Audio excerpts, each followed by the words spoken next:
two guys that can do it all. Too much electricity this morning. This is a good time. We're having a lot of fun. I had to do a triple take. Ka-ching! Why? Because of parity. I didn't mean to offend. Yeah, it's not going to happen. Load management is a dirty word. Let him rip. You know what? Circumstances provide the results. What? How do you do this once? Oh, Donnie, you got such a good show there. A network that is booming. The Early Line, only on Sports Grid. The sharpest football contest show in the land, the Las Vegas Football Contest Show, focuses on Circus Sports Million, Circus Survivor, and the Westgate Super Contest, handicapping the games and releasing our contest picks every week of the season. With two former Super Contest winners, Brady Cannon and James Salinas, a former NFL player, Mike Pritchard, and over $1 million in contest prize money won combined, the Las Vegas Football Contest Show will have you prepared this season like none other. We live in a society right now where everybody's a snowflake, everybody's a cupcake, and everybody thinks that nothing is fair. Everything is like, it's not fair. We should have a better chance. We need more. You know what? I'm old enough to remember when you needed to have a perfect goddamn record to win a college football championship. That's the way it was. 11-1, too bad. Sports Rage tonight, only on Sports Grid. When you look at Marcus Johnson, when you look at Nikola Jokic, these aren't guys that are big, super athletic, dunking and jumping over people. These are just guys that are clean, skilled footwork, and do things below the rim that make the everyday guy look like it'd be like, I can do that. But you can't, and neither can I. Betting above the rim, only on Sports Grid.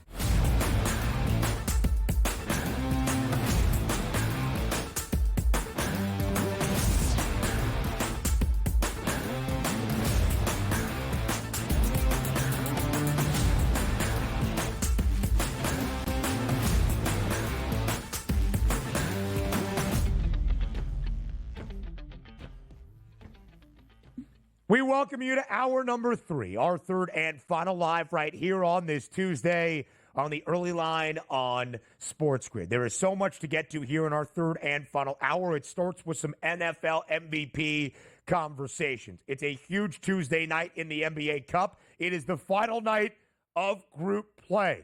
We'll give you everything that is at stake in the NBA Cup to earn a spot in the final 8. The quarterfinal and knockout round to move past where group play is in the in-season competition. A big Tuesday night in college basketball. We'll take an early look at what is there in college hoops, and then John Rothstein will join us later on in this third and final hour. And then we'll set the stage for the 5th college football playoff rankings night on a Tuesday of this season.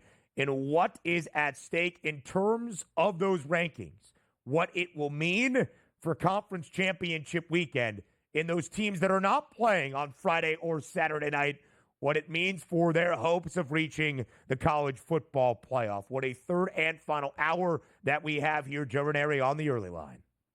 Yeah, it's going to be fun. I mean, this whole heading to the end of 2024, Ben, over the next 3.5 weeks should be absolutely epic, and our very first 12-team playoff in college football. Should be a good one.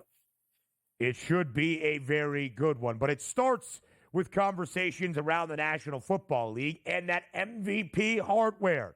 How does the MVP race stack up right now in terms of how the public is viewing it? That's what we wanted to hear from the people. Who was the best bet to win the NFL MVP award this season? We find out all together in Fade the Public.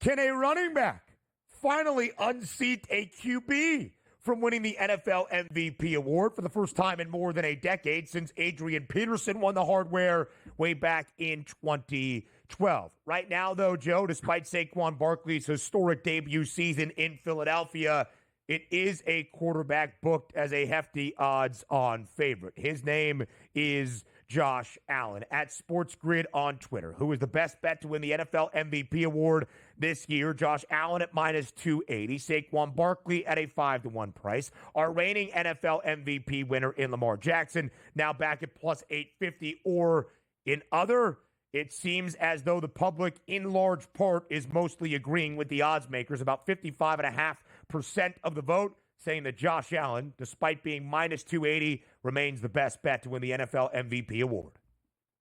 Yeah, and all of that money came from that game against the 49ers, Ben, because he was still at slight plus money in spots there prior to that game. But, you know, it's like anything else. We talk about in Heisman where, you know, that everyone has that Heisman moment.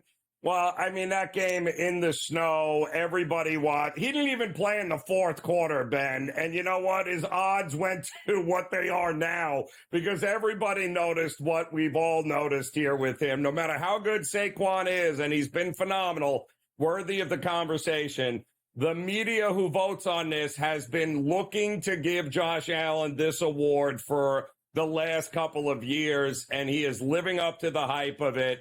It's his award to lose at this point, and nothing Barkley can do is going to help him overcome Josh Allen in the voting. Everything being equal, it is Josh Allen's at this point to lose. And Saquon Barkley has been sensational. Saquon Barkley is already nearing 2,000 rushing yards this season. He's got 1,499, and the Eagles still have 5 games remaining to be played this season. He is going to flirt with the rushing yards record around the National Football League. He has 11 touchdowns. And it's not just what Saquon Barkley does on the ground, of course, but what he does as a receiver out of the backfield as well. When you look at those numbers, 267 receiving yards, 13 total touchdowns this season. Saquon Barkley is deserving of being an MVP finalist and perhaps finishing runner-up. But Josh Allen right now, Joe, just with how the NFL MVP award is structured, if you want to get mad at it being given exclusively to quarterbacks in the last decade plus, I do understand it. But everything that Josh Allen has done this season does, in my opinion, make him a worthy odds-on favorite and frontrunner to win this award. He is not the NFL's leading passer at this moment. He has not thrown the most passing touchdowns. In fact, that's Joe Burrow in both of those components, even Lamar Jackson well in front of Josh Allen. In fact, Josh Allen barely inside the top half in terms of passing yards this season with 2,691. He's only got 20 passing touchdowns, but it's everything that Josh Allen is. 27 total touchdowns, 7 on the ground. Has played relatively clean football this year, only 5 interceptions, and has not coughed it up a ton. Of course, turnovers have been the main detriment to what Josh Allen has done throughout his NFL career. And then you add on nights like we saw on Sunday, those moments in a narrative award that is the voting for most valuable player, to be the only quarterback in the history of the National Football League with a passing touchdown, rushing touchdown, and receiving touchdown officially in the history of the NFL. That will also stand out to his MVP caliber resume. Yeah, and he's also finished top 5 3 times already in this over the last couple of seasons. So he is they're looking for a reason to give him. He is giving them every reason to vote for him and put him as the MVP. I can make the argument at this point, yeah, the numbers aren't gaudy like some other teams, but Joe Burrow doesn't have a choice but to pass because they're always trailing because the defense can't stop anybody. That's not the case with Josh Allen. He didn't have to play in the fourth quarter because he handled business in the first 3 quarters against the 49ers. I don't see anybody touching him. I think he's the best player in the NFL right now by far, and that says something considering some of the other names that are on that list. And both teams have 10 wins. Whether fair or not, though, we mostly associate a win-loss record with a quarterback. Thus, the NFL MVP and a valuable player is often pertained to a quarterback. Josh Allen has already clinched the 5th consecutive AFC East title for the Buffalo Bills. More than likely, Philadelphia and Saquon are going to win the NFC East as well. Both are going to contend for the top spot. Heck, both might be the favorites to win their conference championship when all is said and done. Buffalo is right now in the AFC. Philadelphia is still behind Detroit by a full dollar in the NFC. And I will just say this for Saquon Barkley. Very similar conversation right now for the Heisman Trophy in college football. The chase of history. Ashton Jeanty more than likely is going to come up short for the single-season rushing yards record that Barry Sanders set back way back in 1988. And Barry did so, by the way, in 11 games. Through 12 games, Ashton Jeanty is more than 300 yards behind. We'll share a little bit, or at least I will, because I'm looking at the numbers right now, where Ashton Jeanty stacks up in terms of the historical leaders in college football. But this is an NFL MVP conversation. Saquon Barkley averaging nearly 125 yards per game on the ground. Joe, he is on pace to finish with 2,132 yards through 17 games for Philadelphia. That would surpass Eric Dickerson's record set back in '84 of 2,105 yards. Of course, that happened, though, in only 16 games. Saquon is going to flirt with history. If he can get there, that is going to be another overwhelming case to win the MVP award. I'm still not sure it's going to be enough to move past Josh Allen as that NFL MVP winner. Yeah, I don't think it is. I mean, listen, if it was been a situation where it was, hey, are we going to give Lamar another MVP or anybody else that had already won an MVP, I'd say Saquon's considering, but not with Josh Allen at this point, who's never won one. Yeah, and that's part of the narrative as well. A guy that has been one of the best in the NFL, cleaned up the worst part of his game, and Buffalo could win a Super Bowl. That's how you get to Josh Allen. More on the early line next.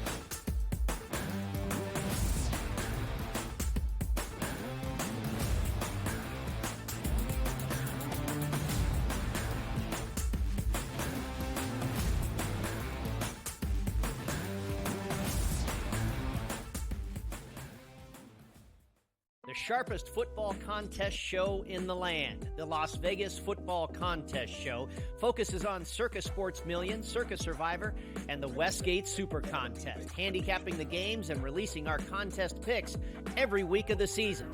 With two former Super Contest winners, Brady Cannon and James Salinas, a former NFL player, Mike Pritchard, and over $1 million in contest prize money won combined, the Las Vegas Football Contest Show will have you prepared this season like none other. We live in a society right now where everybody's a snowflake, everybody's a cupcake, and everybody thinks that nothing is fair. Everything is like, it's not fair. We should have a better chance. We need more. You know what? I'm old enough to remember when you needed to have a perfect goddamn record to win a college football championship. That's the way it was.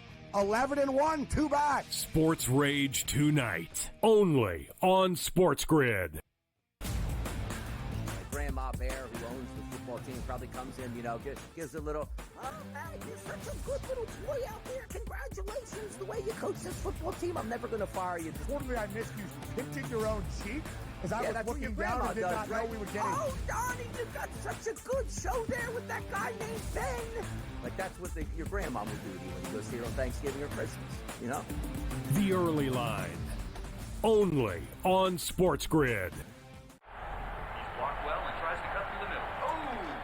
Your gut says Miami is going to win, and you should take the over.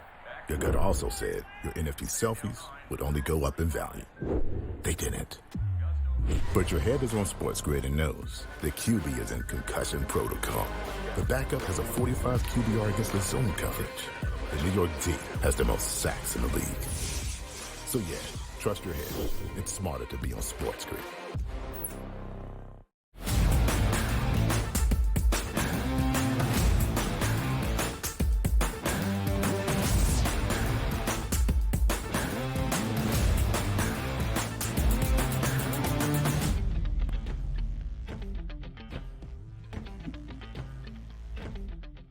Live right here on the Early Line on Sports Grid. It is our final night of group play action in the second annual and ever NBA in-season competition, known this year as the NBA Cup. Our final night of group play. 8 teams have already completed their 4 games of group play action. So tonight, the other 22 have to finish that 4th and final game. We've got 11 NBA Cup games on this Tuesday night. If I did that correctly, I believe I did. And we will also remind you what is at stake around this group action on a Tuesday. Joe, let's start big picture looking at it overall. The pre-NBA Cup favorites were the NBA championship favorites in the reigning NBA title winners in the Boston Celtics. They are no longer even in the top 10, as their fate is not necessarily in their hands here, as things would go to earn one of those 2 wild card spots around the NBA Cup. So the co-favorites currently are the Orlando Magic and the Oklahoma City Thunder, both at a 5-1 price. The Knicks will play Orlando tonight in a crucial game in East Group A we'll talk about in just a moment at Madison Square Garden. They're only 50 cents back. The Warriors have the second best price of teams from the Western Conference at 6-1, followed by the Rockets at plus 750 to round out that top 5. Yeah, I mean, listen, it's a interesting setup here, Ben, so far, right? Because 3 of the 6 group winners have already been decided in this group play action. So we've got kind of uncertainty every place else here. And that Knicks-Orlando game, I think, is fantastic here tonight because Orlando pretty much already, because they've blown everyone, as long as they don't lose by, 40 points here tonight to the Knicks, they're good, right? So it's the Knicks that are on the verge of elimination here tonight. That's why you kind of see the Magic and the Knicks kind of at the same price, Ben. So who do you think wins that game should also be part of your who you think is going to win the NBA Cup? Because the way Orlando is playing right now, they could very well run the table on anybody here, Ben, that including the Knicks here tonight and including run the table for this NBA Cup. I think there's some value with them.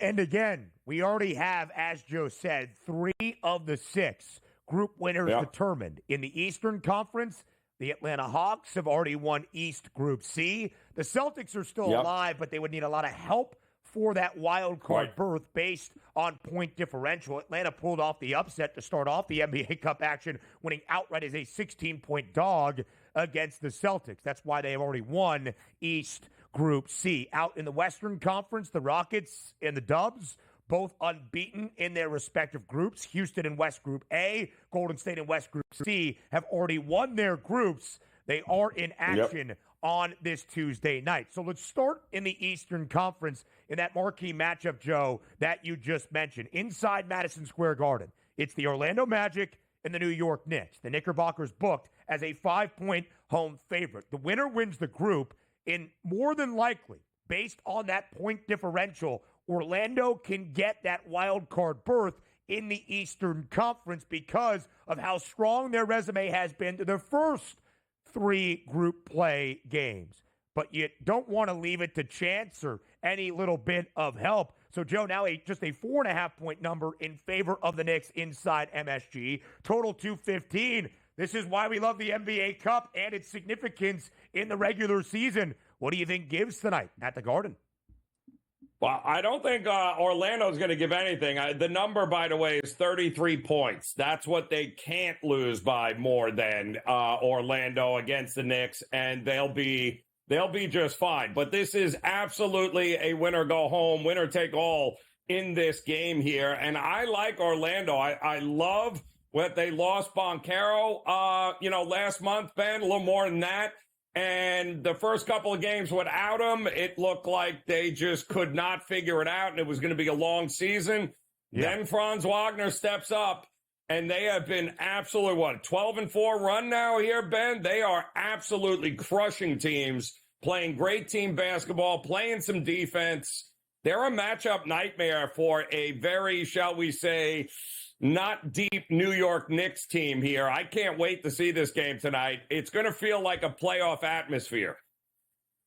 Franz Wagner, Joe, when you look at his numbers, 20-plus in 6 consecutive games, but in the 3 group play games already in the NBA Cup. 29 against the Nets in a win, 31 against the Sixers in a win, 32 against the Hornets. Also in a win. So that will be a crucial game out in Eastern Conference Group A. The Hornets will host the Sixers. that game doesn't really matter. It does, though, still impact your regular season record. Group B, the Bucks will pay a visit to Detroit. Milwaukee has won 6 consecutive games.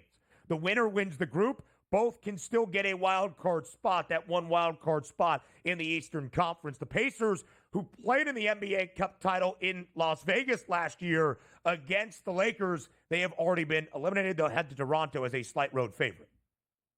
Yeah, it's funny because the Detroit-Milwaukee loser will still advance if Orlando beats New York. So that should be pretty interesting there, Ben, to see what's going on. And this is where the point margins come in, right?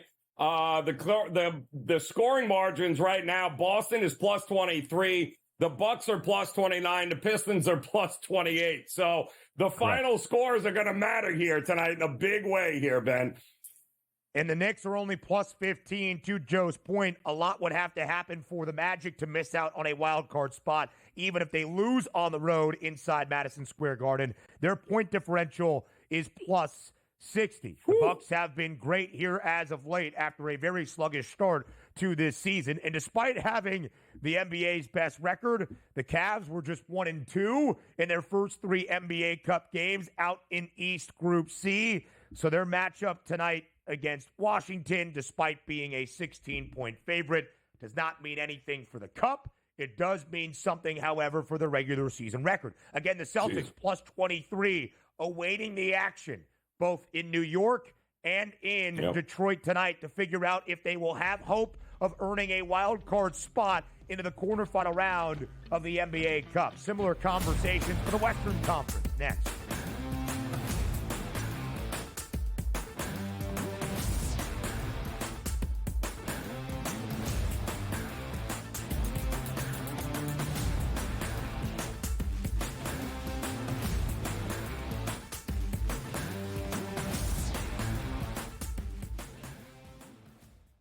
The sharpest football contest show in the land, the Las Vegas Football Contest Show, focuses on Circus Sports Million, Circus Survivor, and the Westgate Super Contest, handicapping the games and releasing our contest picks every week of the season. With 2 former Super Contest winners, Brady Cannon and James Salinas, a former NFL player, Mike Pritchard, and over $1 million in contest prize money won combined, the Las Vegas Football Contest Show will have you prepared this season like none other. We live in a society right now where everybody's a snowflake, everybody's a cupcake, and everybody thinks that nothing is fair. Everything is like, it's not fair. We should have a better chance. We need more. You know what? I'm old enough to remember when you needed to have a perfect goddamn record to win a college football championship. That's the way it was. 11-1, too bad. Sports Rage tonight, only on Sports Grid. Grandma Bear, who owns the football team, probably comes in, gives a little, oh, man, you're such a good little boy out there. Congratulations, the way you coach this football team. I'm never going to fire you. Totally, I missed you. Pinching your own cheek? As I was looking down and did not know we were getting... Oh, Donnie, you got such a good show there with that guy named Ben. Like, that's what your grandma would do to you when you go see her on Thanksgiving or Christmas, The Early Line, only on Sports Grid. Blocked well and tries to cut through the middle. Oh! Your gut says Miami is going to win, and you should take the over. Your gut also said your NFT selfies would only go up in value. They didn't. But your head is on Sports Grid and knows the QB is in concussion protocol. The backup has a 45 QBR against the zone coverage. The New York D has the most sacks in the league. So yeah, trust your head. It's smarter to be on Sports Grid.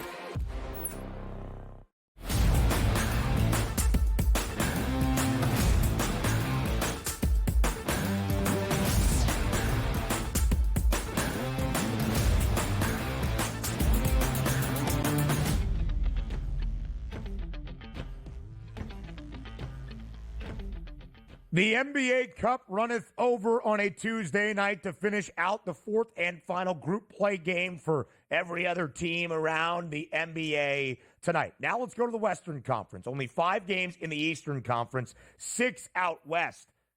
There's a lot to be determined in the Western Conference where things stand right now, despite the fact that 2 of the 3 groups already have a group winner, the Houston Rockets in West Group A, the Golden State Warriors in West Group C. But both teams will be in action tonight, Joe. And really what happens in those games, not so much Houston, but what happens in Golden State's game in altitude against Denver could impact the wild card standings. Let's start in West Group A. The Blazers will visit the Intuit Dome and the Wall to take on the Clippers, LA 9-point home favorite. They can still get, the winner of this game can still get a wild card spot. They need a lot of help. The Rockets and the Kings, Houston a 2-point road favorite in Sacktown, does not really have that many ramifications. Houston has already won the group. Sacramento has already been eliminated from contending for a quarterfinal spot. Any thought there on West Group A and the doubleheader of action? Right. So with the Rockets already winning that group, the only thing left to figure out is whether the Blazers or the Clippers will have a chance at that West wild card spot. And both teams need a lot to happen. The Blazers have to win, and then of course they're going to need a ton of points while some of these other teams hopefully get blown out. The bottom line is the Rockets don't need this game against the Kings in any way, shape, or form. Yeah, it just, again, still does impact your regular season record, and Houston's had a very good one so far in the Western Conference. The Rockets have the best point differential in the West in terms of NBA Cup action, plus 49, because theirs is so strong. Everybody else in West Group A, including the Clips and the Blazers, in the negatives right now, which is not good in terms of those wild card berths, especially when you look at Group B and Group C. So much to be determined in West Group B. Phoenix will host the San Antonio Spurs as a 6.5-point home favorite. The Suns win the group with a win and an OKC loss, still alive for the wild card. San Antonio wins the group just with a win. The Spurs are the only team that control their Group B destiny, if you will, tonight, despite being a road underdog in the Valley. Utah will visit OKC. The Thunder should win this game and do so comfortably. Look at the spread in favor of Oklahoma City. The Thunder win the group with a win and a San Antonio loss and can still get a wild card. So let's go to the point differentials very quickly here. The Spurs plus 14. The Thunder plus 18. Phoenix has the best point differential in West Group B at plus 19.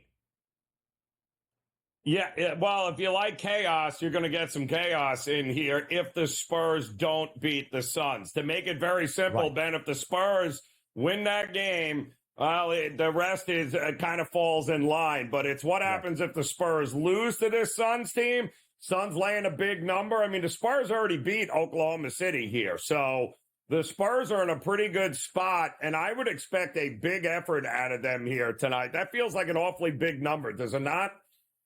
Yeah, now it's worked even more in Phoenix' favor. It's 7.5. That total 229 and a hook. Joe, Kevin Durant has said how much he loves the NBA Cup. He loves the atmospheres that he saw in his inaugural year a season ago. He's had at least 21 points in a lot of games now in a row. I believe in every game in November, he had at least 21. So he's coming in on a 7-straight streak of at least 21 points. Had 23 against the Lakers in the only NBA Cup group game he has played so far, injured in the first 2 for Phoenix.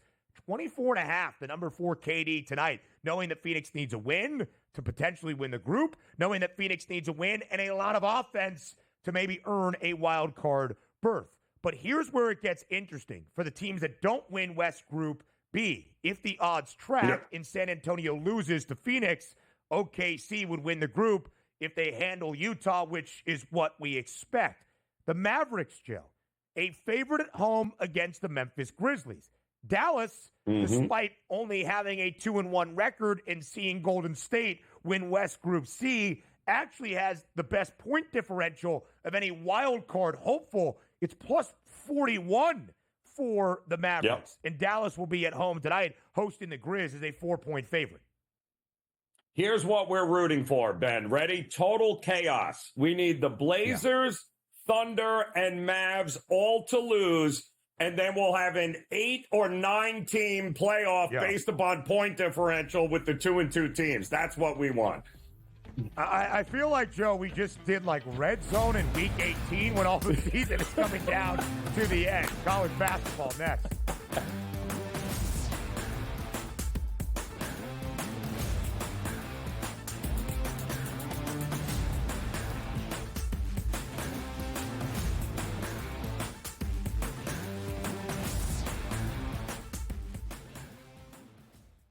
The sharpest football contest show in the land, the Las Vegas Football Contest Show, focuses on Circus Sports Million, Circus Survivor, and the Westgate Super Contest, handicapping the games and releasing our contest picks every week of the season. With two former Super Contest winners, Brady Cannon and James Salinas, a former NFL player, Mike Pritchard, and over $1 million in contest prize money won combined, the Las Vegas Football Contest Show will have you prepared this season like none other.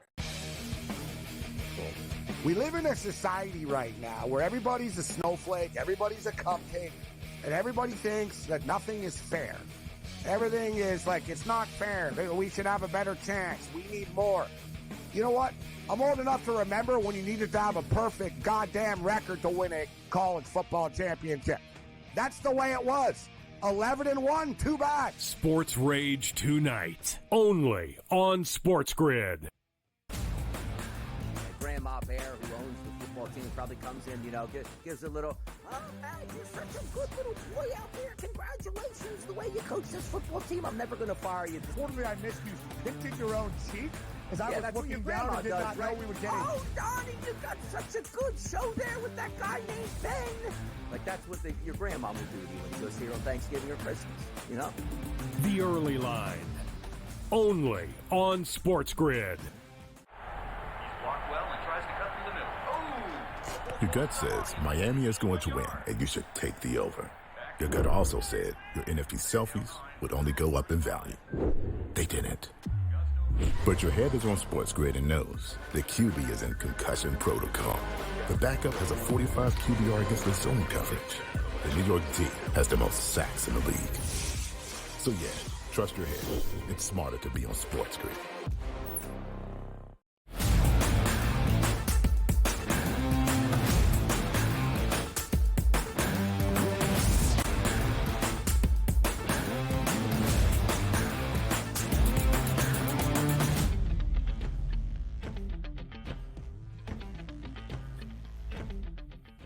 Live right here on the Early Line on Sports Grid. What a week in college basketball we have in store.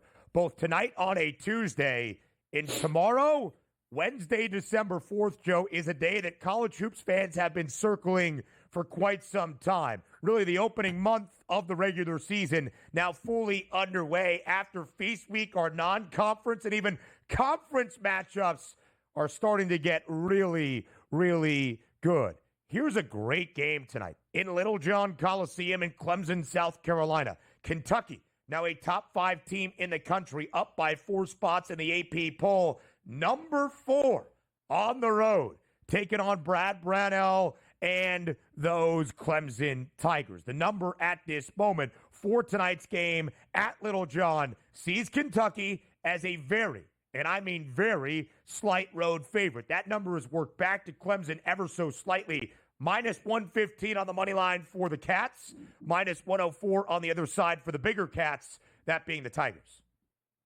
Yeah, and listen, I think this game is going to be interesting just simply from the standpoint that Clemson, I think, Ben, is elite defensively, and this will be by far the most physical team that Kentucky has seen all year. And boy, oh boy, how do they react to that kind of toughness and to that physicality? That's going to decide whether or not Kentucky will win this game in a very hostile environment here. I think it goes back and forth. I think both these teams, I think Clemson's a top 20 team anyway, but my goodness, you give me points with Clemson at home, the more physical team. If it comes down to a bucket in the final 60 seconds here, Ben, got to give the home team the advantage here. I think I'd take the points. Yeah, the Tigers have been playing really good basketball, reflected in their KenPom standing and in the initial net rankings that came out from the eyes of the NCAA yesterday. This will be the second power conference game for Kentucky this year. The first was the upset against Duke in Atlanta in the Champions Classic. That game stayed under. Kentucky has played 7 games. 5 have gone over. One of their 2 unders this year in the only power conference matchup they have seen. Again, Joe, I would have to agree. I think this game stays under because of Clemson's physicality. Clemson's played a pretty good schedule. They did lose to Boise State. Yep. The Broncos, a front runner in the Mountain West. They have played San Francisco and Penn State.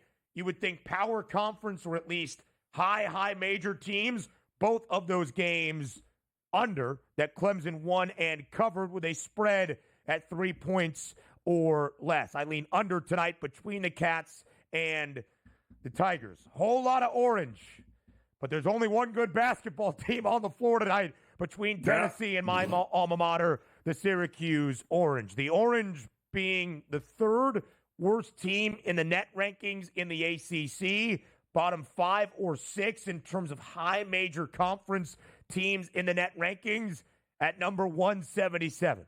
You need an indication of how sour Syracuse basketball has been. They're an 18.5-point underdog against the Volunteers. And oh, by the way, Tennessee is number 3 in the AP poll. Auburn and Kansas in front. Nobody's in front of the Vols in the net rankings. Tennessee is number 1. A stifling defense for Rick Barnes and Tennessee, and a pretty solid offense so far this year as well. Syracuse, a football school, man. Fran Brown's got this team going the right way. They won 9 games. Yeah, I mean, listen, the Vols have, beat every one of their opponents by 15 or more, and that includes teams like Baylor and Louisville. I'm looking at the under here, Ben, quite honestly. Tennessee beat Baylor 77-62. It feels like they're going to do the same thing. Baylor's defense, not great. Syracuse defense, not great. And the one thing that Syracuse doesn't do well is shoot threes. And I think that's exactly what the Vols will want them to do. Slow the game down, force Syracuse to play catch up, and to have to chuck up a bunch of threes. I think it ends in an under, Ben, ultimately, when it's all said and done. The Volunteers, unbeaten at 7-0, played Gardner-Webb in the opener, did not cover, won the game by 16, but as a 27.5-point favorite.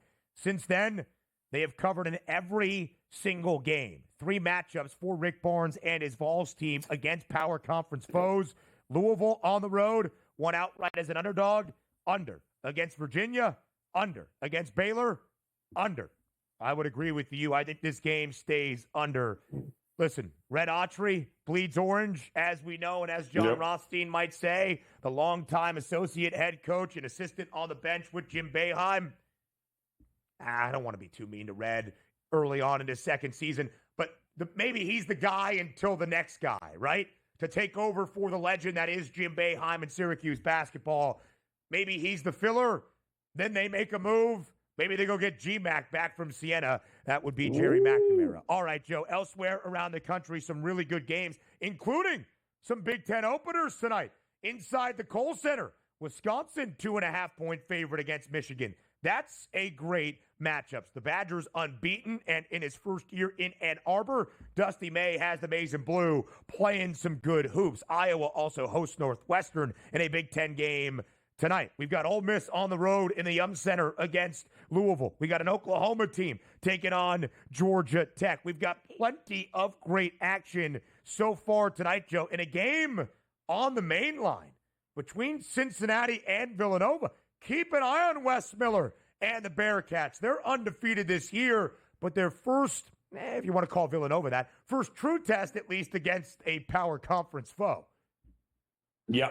No, I think a couple of these games, Ben, we're going to learn a little something about these teams. I love the Ole Miss getting points against Louisville as well here. I think Louisville came back down to earth a little bit in that tournament there when they faced a very physical, pressure-packed Oregon defense. I think the same thing is going to face them here tonight with Ole Miss. I don't anticipate we're going to have much of a different outcome. I think Ole Miss getting points is a pretty good bet. And, of course, the one game you don't have on there is unfortunately the one game I might even be at, Ben, and that's at the Watsco Center at Coral Gables with Arkansas taking on Miami. Arkansas can't shoot. They can't score. Hello, Calipari. What else is new? And Miami can't defend anybody. So maybe that's exactly what Arkansas needs, is to play a defense like Miami, who thinks it's optional. Feels like this is going to be a disgusting game here, Ben. Miami, it's been a really tough start to this season for Coach L, Jim Larrañaga, and the Canes. During Feast Week, they got beat by Drake, VCU. Oh. The Canes have lost 4 straight, including a loss against Charleston Southern in their most recent game. Arkansas has played 2 high major programs, and they've been beat rather badly in both. Again, it's the ACC-SEC Challenge on this Tuesday night.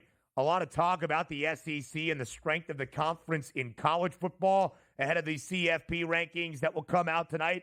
Really, maybe the strength about the Southeastern Conference should be its basketball league. 15, a staggering 15 teams ranked inside the net, top 75, 5 of the top 19. I mean, you could argue the Big 12. I'd hear that as well. I think the SEC is actually the best college basketball conference this season. It's close, and it's going to be very interesting to see come selection time, right? Which one of those conferences gets the most teams playing for a championship come March Madness? But right now, it's clearly, to me, I think the SEC and the Big 12 are kind of neck and neck right now. Yeah, and the Big 12 is not a league to be trifled with, as we know. Like Kansas, Houston, Iowa State, Baylor, Texas, it goes on and on. Oklahoma in the top 20. Oh, they're in the SEC now. Wow, that was crazy. They're the SEC. Anyway, Conference Realignment. Joe Ranieri, we appreciate the time. Thanks for being here on this Tuesday. We're going to talk to John Rothstein up next. I'll round out the show. Joe, talk to you Friday, my man. More on the early line up next.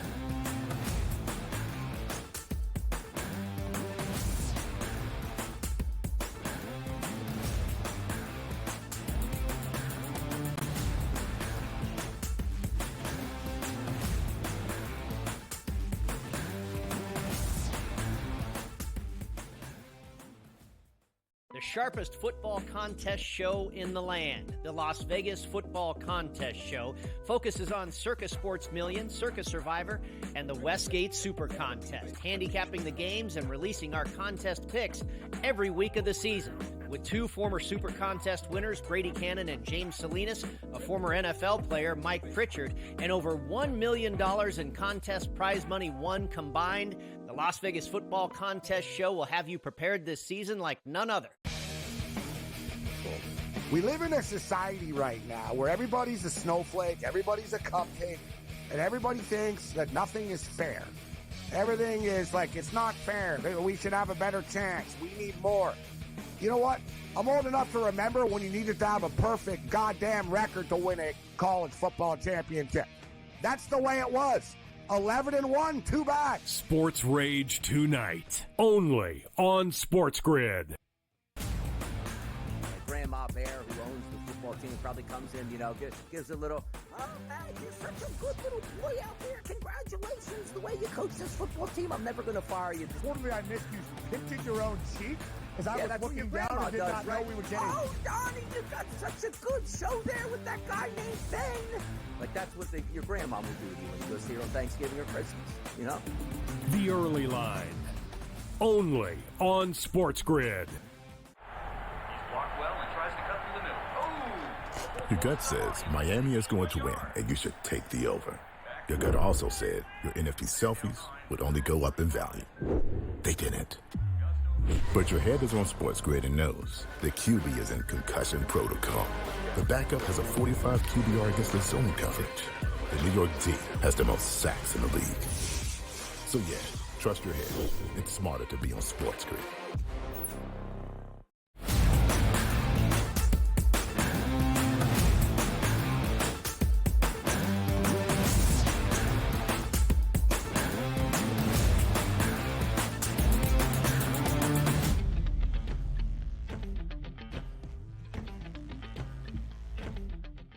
This is now December, albeit potentially only December, but it feels like the stakes are on the rise in the 2024-25 men's college basketball season. And on this Tuesday, as we have conference games in conference versus conference challenges, who better to break it all down than John Rothstein, of course, doing some great work with college basketball on CBS Sports, joining us here on behalf of the FanDuel Sportsbook. John, before we get to this Tuesday and a monumental Wednesday ahead this week in college basketball, I ask you this. How was your feast week looking back on all the college hoops around Turkey Day? It was sensational, Ben. So many great games. Obviously, as you know, I was on assignment last Thursday for CBS for Arkansas, Illinois. But when I was leaving Kansas City, I don't know if it was food poisoning or whatever, but I caught something on the way out before I got back to New York. So it was the equivalent to me of losing a bye game or going over in a big conference tournament. So I'm battling back. But you know what they say, a wounded duck hunts best. John, I hope it wasn't any of the barbecue that you had in KC. I think it is some of the finest around this country. It felt like food poisoning out on the islands off the mainland for the two-time reigning national champs in UConn in the Maui Invitational. John, they dropped all 3 games out in Maui. It led to Dan Hurley back stateside over the weekend saying he is never going to sign Connecticut up for another early season MTE. That's multiple games in a tournament environment. But UConn still did hang on to the number 25 spot in the recent AP poll that came out yesterday afternoon. John, let's talk about Connecticut big picture. What was the biggest issue for the Huskies out in Maui, and how does Dan Hurley fix it?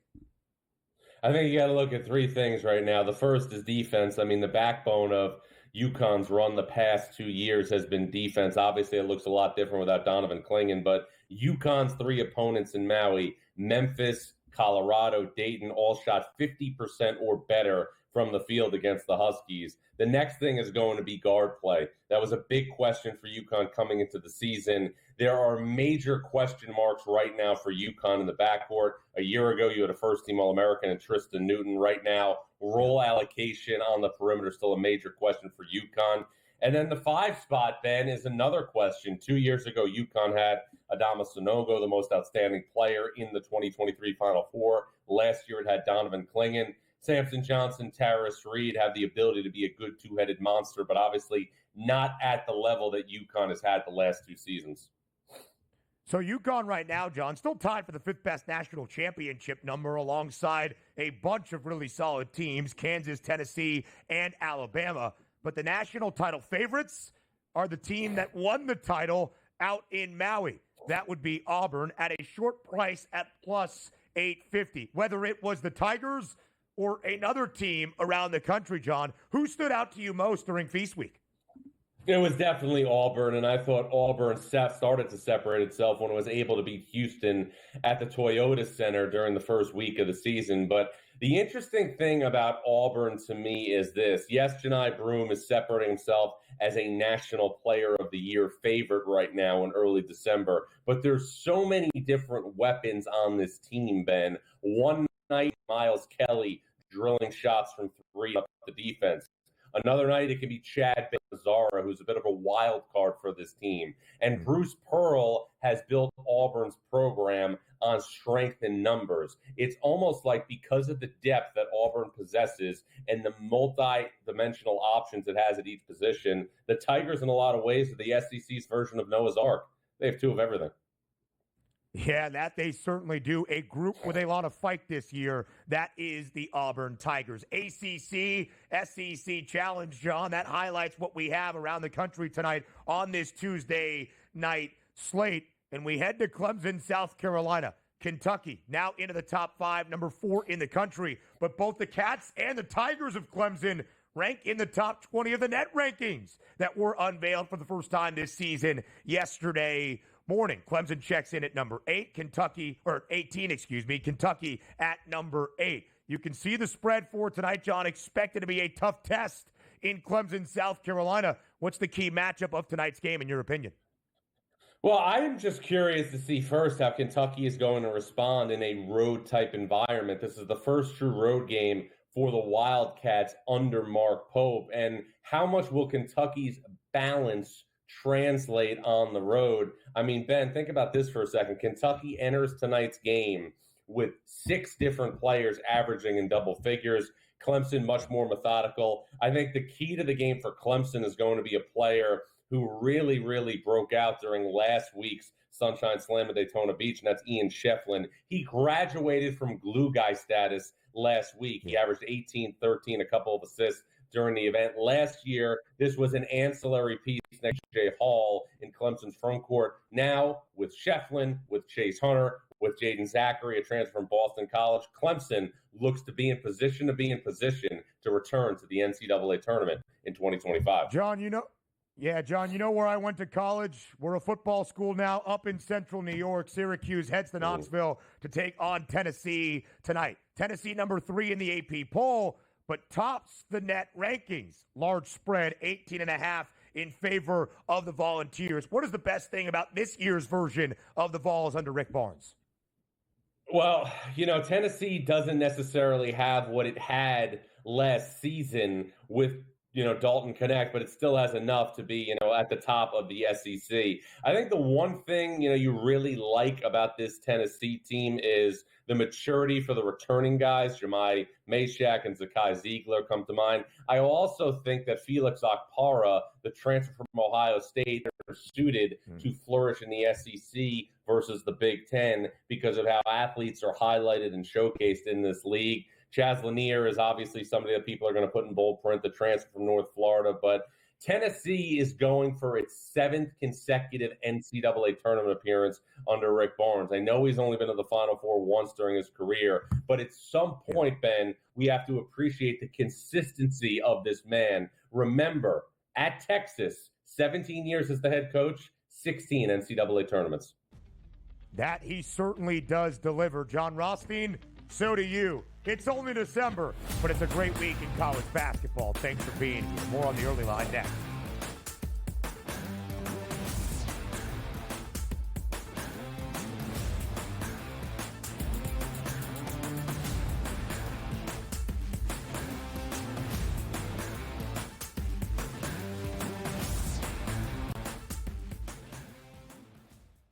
The sharpest football contest show in the land, the Las Vegas Football Contest Show, focuses on Circus Sports Million, Circus Survivor, and the Westgate Super Contest, handicapping the games and releasing our contest picks every week of the season. With 2 former Super Contest winners, Brady Cannon and James Salinas, a former NFL player, Mike Pritchard, and over $1 million in contest prize money won combined, the Las Vegas Football Contest Show will have you prepared this season like none other. We live in a society right now where everybody's a snowflake, everybody's a cupcake, and everybody thinks that nothing is fair. Everything is like, it's not fair. We should have a better chance. We need more. You know what? I'm old enough to remember when you needed to have a perfect goddamn record to win a college football championship. That's the way it was. 11-1, too bad. Sports Rage tonight, only on Sports Grid. Grandma Bear, who owns the football team, probably comes in, gives a little, oh, man, you're such a good little boy out there. Congratulations, the way you coach this football team. I'm never going to fire you. Totally, I missed you. Pinching your own cheek? As I was looking down and did not know we were getting... Oh, Donnie, you got such a good show there with that guy named Ben. Like, that's what your grandma would do to you when you go see her on Thanksgiving or Christmas, The Early Line, only on Sports Grid. He's blocked well and tries to cut through the middle. Oh! Your gut says Miami is going to win, and you should take the over. Your gut also said your NFT selfies would only go up in value. They didn't. But your head is on Sports Grid and knows the QB is in concussion protocol. The backup has a 45 QBR against the zone coverage. The New York D has the most sacks in the league. So yeah, trust your head. It's smarter to be on Sports Grid.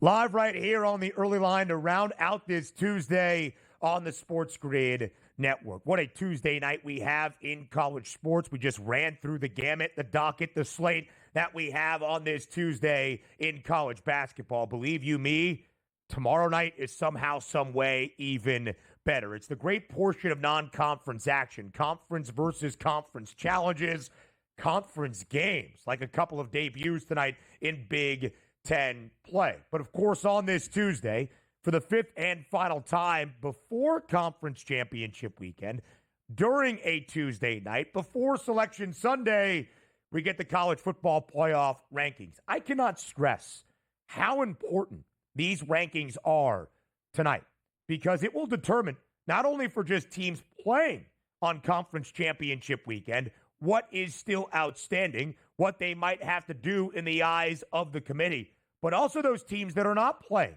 that are idle this weekend, that are hoping for an at-large berth. What happens if a team falters in the conference title matchup? Will they fall in the rankings? Will it be seen as a blemish on the resume? We don't know, frankly, because we've never had a 12-team college football playoff. We have never had these instances where oftentimes just getting to a conference championship game and hoping to win that conference crown could ultimately determine your outlook for the college football playoff in the 10-year history of the 4-team format. So much is at stake based on what the committee presents tonight. Could a team like Clemson lose in the ACC championship game and still have at-large hopes? Could SMU be upset in Charlotte and still, just with a second loss this season in a conference title game, make the college football playoff? What does it mean for another ACC contender in Miami? And, of course, there is plenty 3-loss teams around the SEC hoping and waiting and wishing that their resume and their strength of schedule and their quality wins will be looked at more favorably than the number and the quantity of L's they have taken this season. What to make of Ohio State? Can they still be a college football playoff team? Did Indiana do enough against Purdue in its finale to secure a college football playoff bid? All of that will be set tonight. It's not Selection Sunday. That will come in just a few days. But what the committee tells us today will directly impact what they ultimately decide on Sunday for the first year of 12 in that 12-team college football playoff field. And a final reminder, it's not just the top 12. It's how you factor into the bracket based on those automatic conference qualifiers. The 5 highest ranked conference title winners earn that automatic bid to the college football playoff. And much like we see in college basketball come conference tournament week, there might be some bid stealers out there, like a Clemson and maybe a UNLV in the Mountain West when it's been Boise State all year long. Now, because of that, there is not all that much remaining in terms of the odds perspective from the college football playoff prices. Here are the numbers still available on the FanDuel Sportsbook. 6 teams that could be flirting with the bubble somehow, some way. SMU, greater than a $2 favorite at minus 220 to reach the college football playoff. However, it should be stated, the Stangs are a slight favorite to win the ACC championship. If they do not, what does that mean for their college football playoff price? Now, here's the intriguing one. Alabama has moved back to minus money. And not just minus 115, minus 192. Are the Crimson Tide going to be the beneficiary of chaos in conference championship weekend? Or is Alabama, in terms of the battle of the 3-loss SEC teams, the Tide, the Gamecocks, and maybe even Ole Miss, going to be the most likely team to earn what very well could be the final at-large berth into the college football playoff field of 12? The odds makers certainly think so. However, if you were to ask me, although the Gamecocks lost the head-to-head by only 2 points inside Bryant-Denny, easily covering as a 3-touchdown underdog in Tuscaloosa, if you wanted to give a bid to a 3-loss SEC team, to me it'd be the Gamecocks. The selection committee in college basketball often talks about how you are playing near the NCAA tournament. Nobody in the SEC playing better football right now than South Carolina. Did Miami squander their hopes losing in Syracuse? I would say so. Lane Kiffin can do all the campaigning he wants for Ole Miss. They're not getting in. An Army, a very long price. Oh boy, tonight is going to be good. The early line returns tomorrow, 8 a.m. Eastern.